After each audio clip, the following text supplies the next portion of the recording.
Hi hello good evening అందరికీ welcome to our channel golden petal. ఈరోజు మన special ఏంటో తెలుసా? పాటల కూర.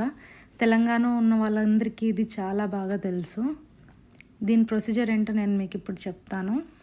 ఫస్ట్ ఆనియన్ ఇంకా గ్రీన్ చిల్లీని సన్నగా చాప్ చేసుకొని కొద్దిగా నూనెలో కొద్దిగా జీలకర్ర వేసి ఆనియన్స్ ఇంకా గ్రీన్ చిల్లీని మంచిగా వేయించుకోవాలి, బ్రౌన్ కలర్ వచ్చే వరకు. సేమ్ ఈ ప్రొసీజర్ అయితే సేమ్ ఉప్మాకి చేసుకున్నట్టే. ఇది మనం దేనికోసం ప్రిపేర్ చేస్తున్నామంటే పాటల కూరలో ఏవైతే శనగపిండి కేక్స్ ఉంటాయో వాటి కోసం ప్రిపేర్ చేస్తున్నాము. ఆ తర్వాత అందులో మనకు తగినన్ని నీళ్లు పోసుకొని ఉప్మాకి ప్రిపేర్ చేసుకున్నట్టుగా ప్రిపేర్ చేసుకోవాలి. ఓకే, నేను ఇందులో కొంచెం వాటర్ ఎక్స్ట్రా యాడ్ చేశాను, ఎందుకంటే నాకు కొంచెం తక్కువ అనిపించింది. వాటర్ని కాసేపు మంచిగా మరగనివ్వాలి. మరగనిచ్చిన తర్వాత మీకు అవసరం అంటే ఇంకా నీళ్ళు పోసుకోండి, ఎందుకంటే నాకు అవసరం ఉంది కాబట్టి నేను పోసుకున్నాను. అలాగే నేను కూర కోసం కావాల్సిన చింతపండును కూడా నానబెట్టుకున్నా. ఒకవేళ చింతపండుని మీరు వేడి నీళ్ళలో నానబెట్టుకుంటే మీకు తొందరగా రసం వస్తుంది. ఇది మరుగుతుందండి. మరిగిన తర్వాత ఇందులో నేను శనగపిండి తీసుకొని వేశాను. తగినంత శనగపిండి తీసుకోవాలి. అది మరీ గట్టిగా కాకుండా మరీ మెత్తగా కాకుండా ఆ మిశ్రమం అనేది నార్మల్ థిక్నెస్లో ఉండాలి ఇలాగా. ఆ తర్వాత నేను స్పూన్తో దాన్ని బాగా కలిపాను. స్పూన్తో అది సరిగ్గా కలవకపోయేసరికి నేను విస్కర్ కూడా యూజ్ చేసి దాన్ని మంచిగా కలిపాను. మీరు ఏ ప్రాసెస్లో దాన్ని ఉండలు లేకుండా మంచిగా కలపగలుగుతారు అనుకుంటే ఆ ప్రాసెస్లో మీరు కలుపుకోవచ్చు. ఇది జనరల్గా తెలంగాణలోనే చేస్తారు. ఇది వెజిటేరియన్స్కి నాన్ వెజ్ ఫీల్ ఇచ్చేటువంటి ఒక డిష్. అందరూ తప్పకుండా ట్రై చేయండి. అందరూ చేసుకుంటూనే ఉంటారు మేబీ, కానీ ఎవరైతే చేయలేదో వాళ్ళు ఒకసారి కంపల్సరీగా ట్రై చేయండి. తప్పకుండా ట్రై చేయండి, ఓకేనా? కామెంట్స్లో కూడా చెప్పండి ఎలా ఉందనేది. ఇప్పుడు కొద్దిగా మూత పెట్టి దానిపైన కొద్దిగా వాటర్ వేసి ఆవిరి కోసం అని చెప్పేసి నేను అలా పెట్టుకున్నాను.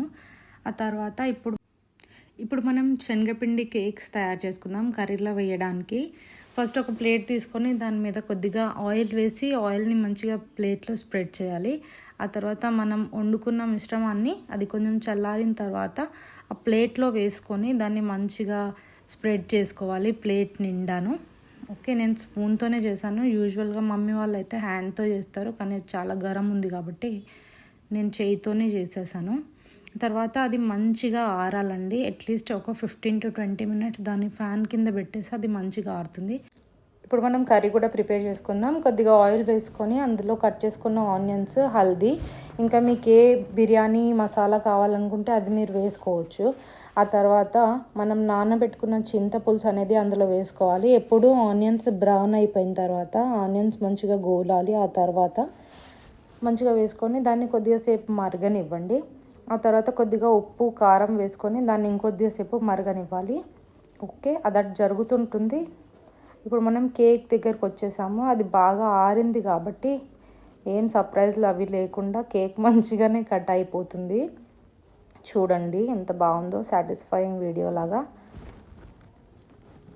ఓకే, మన బిళ్ళలు మనకు కావాల్సినట్టు బయటకు వచ్చేసాయి. ఇవి శనగపిండి కేక్స్. చిన్నప్పుడైతే అసలు కర్రీ చేసే వరకు కూడా వాటిని మిగిలినిచ్చేదాన్నే కాదు, నేను మొత్తం తినేసేదాన్ని, ఎందుకంటే అవి చాలా చాలా టేస్టీగా ఉంటాయి. చూడండి ఎంత బాగా వచ్చాయో. ఆ తర్వాత వీటిని తీసుకెళ్ళి మరిగిన కర్రీలో వేసేయడమే. మనకు కావాల్సిన పాటల కూర రెడీ అయింది. ఇది చాలా ఈజీ వే, ఎందుకంటే నాకే రాదు కాబట్టి నేను ఒక ఈజీ వేలో రెడీ చేశాను. మీరు కూడా తయారు చేసుకొని మీరు కూడా హ్యాపీగా తినేయండి. Bye bye. Thank you for watching our video.